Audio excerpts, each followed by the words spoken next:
Haleluya. Ujumbe wa siku ya leo tunazungumzia kuhusu kuwa kiumbe kipya. Mwambie zako kuwa kiumbe kipya. Kuwa kiumbe kipya.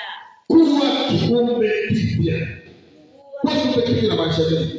Ile maisha kwamba ni kama tulikuwa na kiumbe cha kwanza, lakini hicho kiumbe cha kwanza kikapita, wakaleta kiumbe kingine.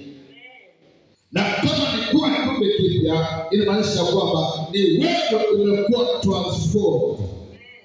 Kumaanisha kwamba sio yule uliyekuwa wa kwanza. Kwa mfano, wale watu waliokuwa wanatengeneza simu, walianza kutengeneza simu ndogo, wakaanza kwa upgrade, ikaendelea mpaka sasa wanatoa simu zingine ambazo ni za ajabu. Watu wasikue. Kumaanisha kwamba wanaboresha kile kitu. Leo tunazungumzia kuhusu kuwa kiumbe kipya. Bwana asifiwe. Kwa hiyo nataka nipate wasomaji wazuri. Wasomaji katika Biblia, katika Biblia. Nikitaja mstari na funguliwa hapa. Tuanze kitabu cha John chapter 12, chapter 1 Yohana 1:12. Kwa hivyo wasomaji wa Biblia wanafungulia haraka. Tunazungumzia kuhusu kuwa kiumbe kipya. Na kwa nini ufanyike kuwa kiumbe kipya? Na kuwa kiumbe kipya kuna faida gani kwako? Bwana asifiwe. John chapter 1:12.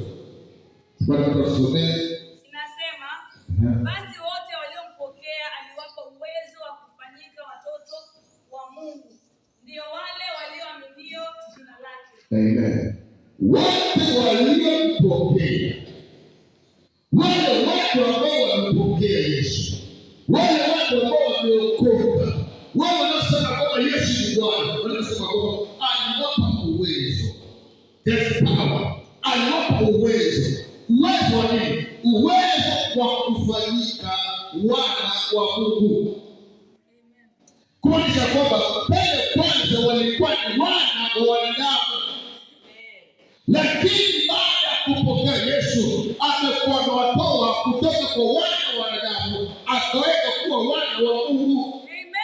Kumaanisha kwamba yule aliyekuwa wa kwanza sio wa sasa. Wa kwanza alikuwa ni mtoto wa kanisa, lakini wa sasa ni mtoto wa Mungu. Amebadilika, ameuliwa. Haleluya.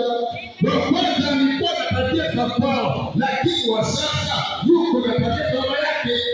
Dini yake ya mbinguni, mambo yake ya kimbingu, maana amebadilika. Lakini tatizo wa Kristo wengi wameokoka, wamepokea Yesu.